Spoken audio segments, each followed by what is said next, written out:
The European Union has recently introduced their EES entry and exit system, as well as in 2026 we will have the ETIAS, which works very similarly to the ESTA in the United States. If you've never applied for one, you basically get an e-visa. The same thing goes in Turkey or New Zealand. You just apply for a small e-visa. It takes 24 to 72 hours in some cases.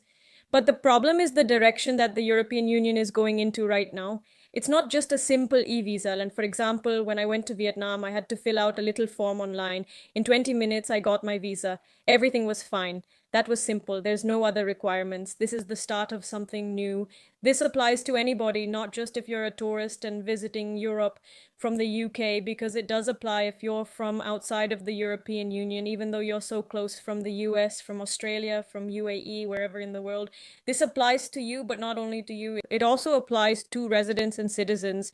And I'm going to tell you exactly how it's going to work. Essentially, you're going to have biometric surveillance, you're going to have face scans, and you're going to have fingerprints at every entry.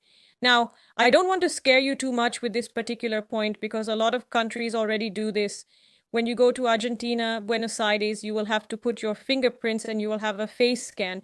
When I went to China, when I've been to many different countries around the world, sometimes they do a picture like in Turkey, sometimes they do only fingerprints like in Thailand or other Asian countries. Sometimes they do both. The European Union will now start doing both of them. You're also going to have automatic tracking. So there's going to be a digital system that tracks how many days you've been inside of the European Union, specifically the Schengen area, and how many days you've been outside. And also, this applies for residents and citizens, how many days you've been in a specific country. Now, it's all over the place. Like, countries can't really analyze how much time you spend in one particular country. That is why a lot of EU citizens that are citizens, for example, of Germany, and they go to Portugal and move their tax residency to Portugal, or move their tax residency to Slovenia or other tax-friendly countries, but then they take a car and they go back to Germany. They take an inside flight and they go back to Germany, or a train or whatever. They use the loophole of not really being able to be tracked in order to not pay taxes, in order to not have more regulations. That is now, in my opinion, coming to an end because they will know exactly where you travel. Even inside Schengen flights will be tracked. And it will be very easy for tax authorities to track you on specifically what country you've been in. And if you're a third country national, essentially somebody outside of the European Union without a residency permit, they will know if you pass that 90-day threshold. And what I think as well is that there's a couple of countries that have 90-day extra treaties. For example, Poland has this with US citizens, Mexicans, Israeli citizens. You don't have to adhere to the 90 out of 180-day rule. In Poland specifically, you can stay another 90 days. That is also, in my view, coming to an end because they will have this full tracking on all Schengen countries. You can only stay 90 in every 180 days, and they will know exactly when you overstay. And in some strict countries like Netherlands or Estonia, they might just ban you from the Schengen area for a year for overstaying 1 or 2 days. So if you want to spend more than the 90 days, you don't want to follow these loopholes. You don't want to go in and out. My suggestion, get a residency permit. Now is the most important time to get a residency permit, and be smart with your residency permit. Don't just get some random study visa. Don't get some random residency permit, because I know a lot of multimillionaires that get just random permits just to have something in the European Union that might make you a tax resident of a very high tax country that might require you to be there 183 days per year. For example, Spain, if you get different types of visas in Spain, a lot of them, to renew that visa, require you to be 183 days, obviously making you a tax resident. So if you want to get an EC visa in the European Union, you might look at Hungary, the golden visa, or even permanent residency by investment, Latvia, also a very easy golden visa. Portugal, obviously, although the backlog is massive, and Greece and other residency permits you can get by just opening a company. But be very careful, because I've tried a lot of these and a lot of them don't work as they are advertised. So they will know exactly how much time you spend. Get a residency permit. And if you are a resident or a citizen, be very careful with your tax situation, because they will know exactly how much time you spend in a specific country. Now, also another thing that is problematic is the data storage.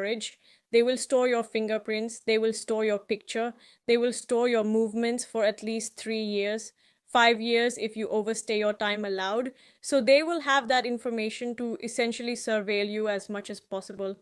Now, we've seen in some countries, like in Italy, for example, one of my clients in ChatGPT, he got a big warning saying, due to the Italian regulations, you now have to upload your ID in order to use ChatGPT. So they not only know how much time you spend in the country, where you travel, when you go in and out of Europe, but they also know how you use AI. They know what websites you go to. They will know everything about you. And at some point with the digital euro, they will know how much money you spend. They will know how much money you have. They will know how much money you make, so they can tax it much better. The full rollout is going to be in April 2026 in all Schengen borders, because obviously you have boats, you have ferries, you have trains, you have so many borders that are hard to control. It's first going to be rolled out into the main airports, Madrid, Paris, Berlin, and so on, and then slowly through other borders. Also, one thing, just like the United States, the EU now reserves the right to not allow you into their borders, into the Schengen area for any reason. Because yes, the United States can give you an ESTA, but in some cases, if you criticize a certain part of government policy, if you say certain things, if you do certain things that are against the government, you might get your ESTA canceled or rejected, or they might not let you into the United States. I think the same thing is coming to the Schengen area in Europe. If you say something they don't like, if you oppose something, if you post something, they could always cancel your ETIOS or just reject it or just not let you in. So it's going to be more controlled, and I think it's going to be more controlled not to the people that it needs to be controlled to, but to regular citizens that are not committing anything wrong. Now, for EU citizens and residents, just like I mentioned, there's going to be automatic proof of presence. Governments can track exactly how long you spend in other countries, in your home country. They're going to know how much you spend. There's going to be the 183-day rule enforcement. There's no more gray areas. There's no more, oh, I'm living in this country, but not really. I'm taking a car or a train between different countries. That's going to go away. There's also going to be more cross-border information sharing, specifically financial information, and there's going to be higher compliance pressure. So it's going to make it harder for high net worth individuals to pretend that they're living in somewhere else, which I don't really recommend. If you're living in a high tax country, move to a low tax country. Move your tax residency to a low tax country. Get a second citizenship to protect yourself. Move your assets. It's not just about pretending to live somewhere. I never recommend that, because 5 years later they can sue you.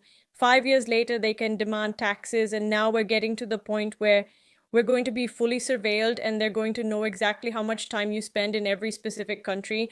They're going to know where you travel. They're going to know with the digital euro later how much money you have and how much taxes you pay. This is slowly going to become a full control system. If you're a high net worth individual, you want to protect your freedom, family, and future, check out this video right here on the Plan B that my wealthiest clients are building. What countries are going to, what banks are they opening, what residency permits and citizenships they are getting.